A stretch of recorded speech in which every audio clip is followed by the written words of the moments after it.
Every night, across the world, millions of people work the closing shift. Most just want to finish their tasks and get home. But sometimes, the last customer isn't really a customer. In the past decade, over 3,000 security cam anomalies have been logged by night shift workers. Unexplained disappearances, voices with no source, and people who appear on camera and then vanish.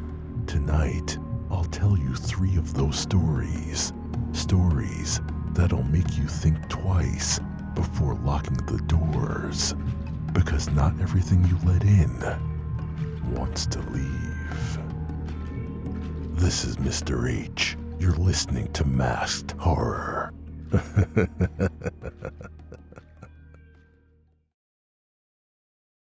The drive-thru order that wasn't there. I've been the closing manager at a fast food place just outside of Tucson for almost 5 years. You learn to expect weird things working the night shift. Drunk customers, messed up orders, even the occasional car accident in the drive-thru. But nothing prepared me for the week where I started getting orders from no one. It started on a Wednesday night, a little after midnight. We were cleaning up for close, and the headset buzzed with a new drive-thru order. A soft, high-pitched voice came through. "Can I get a number 7, extra crispy?" I didn't think much of it. The voice sounded like a kid, maybe 10 or 11. I gave the usual response, told them to pull forward to the first window. But when I looked at the camera feed, the drive-thru lane was completely empty. I figured maybe the car stopped too far back or their headlights were off. Happens sometimes. But they never pulled up. After about a minute, I stepped outside to check. No car. Nothing. Just silence and the hum of fluorescent lights. I brushed it off. Maybe it was a prank or someone walking nearby with a radio transmitter. Weird, but whatever.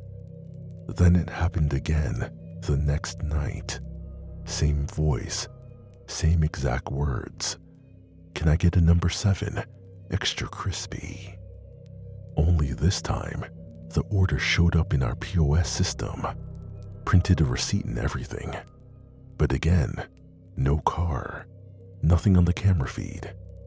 My coworker Lisa heard it too, and she looked pale. "Did you hear how he said it?" she asked, like he was reciting it, like rehearsed. By the 3rd night, we were both spooked. We started recording the headset audio and saved the order receipts. Every time, it was exactly the same. A child's voice, calm and slow, asking for the same thing. Always a number 7, always extra crispy. Out of curiosity, I started digging. I searched local news archives and found something that stopped me cold. Some time back, a boy named Caleb went missing in this area, last seen by his mother at this very restaurant. She said he wanted to order his favorite meal, a number 7, extra crispy, before they drove home from soccer practice. She went inside to grab napkins, came out, and he was gone. No sign of him, no leads. The detail about the meal wasn't in most articles, but it was mentioned in a 10-year-old Reddit thread by a self-proclaimed local psychic. She said she'd heard the boy's voice repeating the last thing he said to his mom. It matched word for word. At that point, I took everything to the police, the audio recordings, the timestamp receipts, even the camera footage showing nothing in the drive-thru lane. They listened. They didn't laugh, but they didn't give me much either. A week later, a detective called me back. She sounded rattled. "We ran voice analysis," she said. It's not conclusive, but the voice matches Caleb's school recordings. The cadence, pitch, everything. That should have been the end of it, but it wasn't. The next night, I was closing alone. Around 12:06 a.m., the headset crackled again. "Can I get a number 7? Extra crispy." I didn't respond. I just stood there frozen.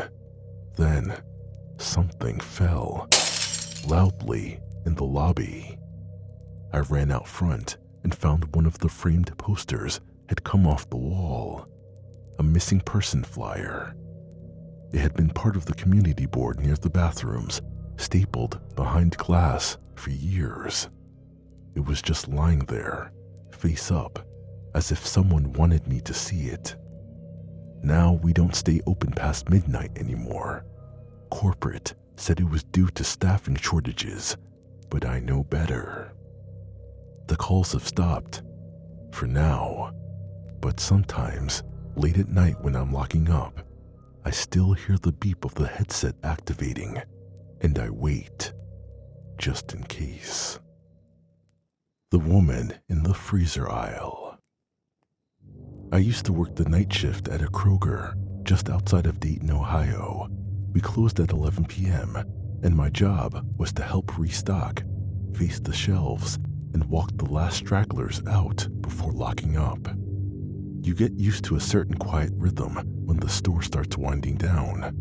The music softens, the intercom stops, and it's just you and the hum of refrigerators, peaceful even. Until the night I saw her. It was 10:46 p.m. I remember because I checked the time, annoyed we still had customers lingering. I was walking past the frozen food section when I noticed a woman just standing completely still in the freezer aisle. She had her back to me, wearing a faded floral print dress that looked out of place, like something out of the 1950s. No cart, no basket, just standing there, motionless, in front of the glass doors. I approached slowly and asked, "Ma'am, we're closing in 10 minutes. Can I help you find something?" She didn't react, didn't turn her head or move at all. That's when I noticed something that made my stomach knot. There was no breath. The freezers always fog up when people stand close, but the glass in front of her was crystal clear, like she wasn't even there. I said it louder, "Ma'am," and stepped closer. She still didn't respond, but this time, she moved. Barely. Her head tilted, maybe a half an inch to the right. Then she whispered something, so soft I had to lean in. It sounded like, "I never got home." My chest tightened. I took a step back and blinked, and she was gone. I swear to God, 1 second she was standing there, the next, gone. I looked down the aisle, nothing. No sound, no footsteps, no freezer door movement, just empty rows of frozen peas and waffles. I ran back to the front to check the camera monitor. We had just replaced the cameras, but everything was working fine. I rewound the footage, and what I saw made my blood run cold. She didn't walk in from either end of the aisle. She just appeared at 10:46:12 p.m., frame by frame. 1 second nothing. Next frame, she's just standing there, facing the freezer. But the worst part, as the footage kept playing, her head turned toward the camera, dead on, like she knew I was watching. I paused it and just stared. Her eyes were wide, white, no irises, like they'd been frozen over. I didn't finish my shift that night. I made up some excuse and left early. My manager gave me crap for it the next day, but I didn't care. That weekend, I did some digging online. Local archives, Facebook groups, anything I could find about that part of town.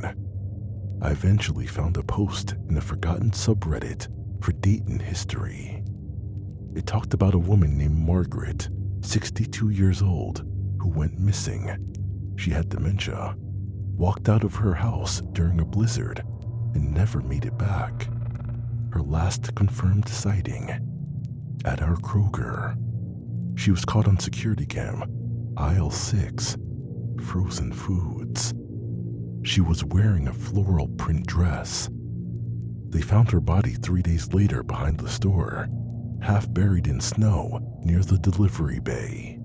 Hypothermia. But what really messed me up was the last line in the report. She appeared to be standing in place for several hours before she collapsed. I haven't worked another night shift since. I transferred out a month later. I couldn't walk past that freezer aisle without getting goosebumps. They say some spirits linger where they felt lost or unfinished. All I know is that woman didn't want to find something in the frozen food aisle. She wanted someone to find her.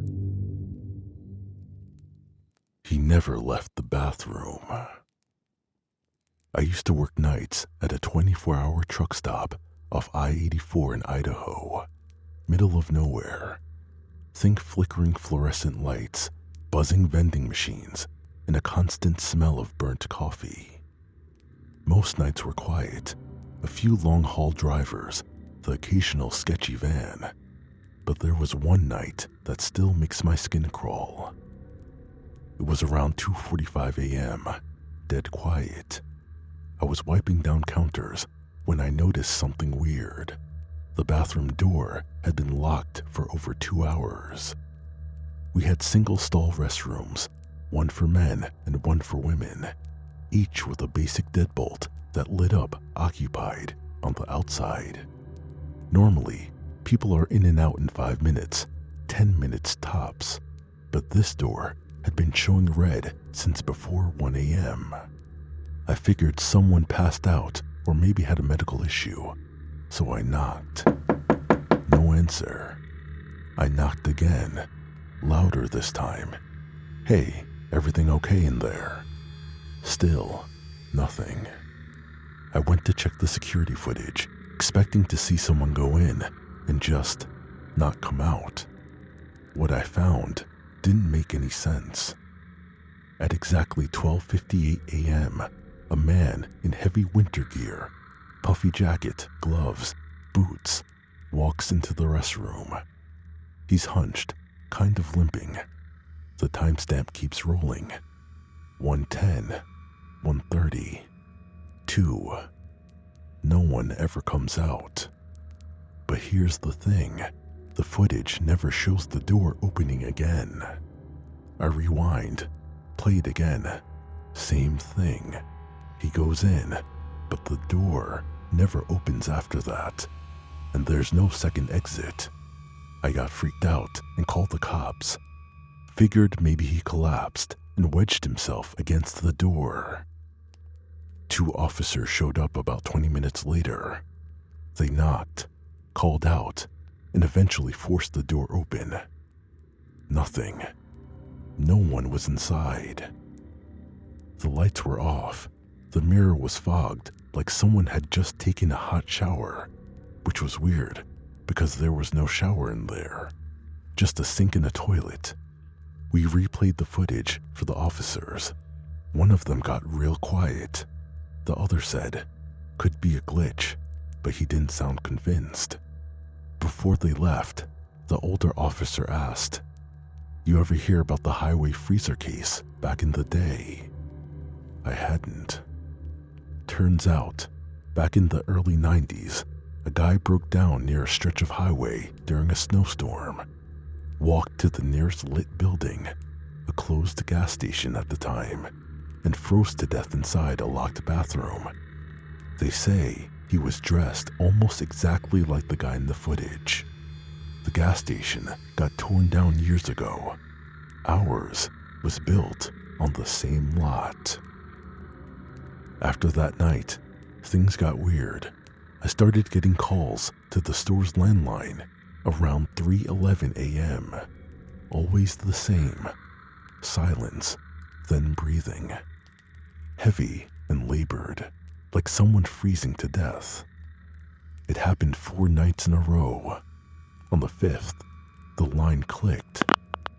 A voice whispered, "It's still cold." That was my last shift. I quit the next morning and never went back. But sometimes late at night, I still check the live cam feed. It's public for safety reasons. Every once in a while, I swear I see a figure standing in the restroom doorway. Not moving, just watching.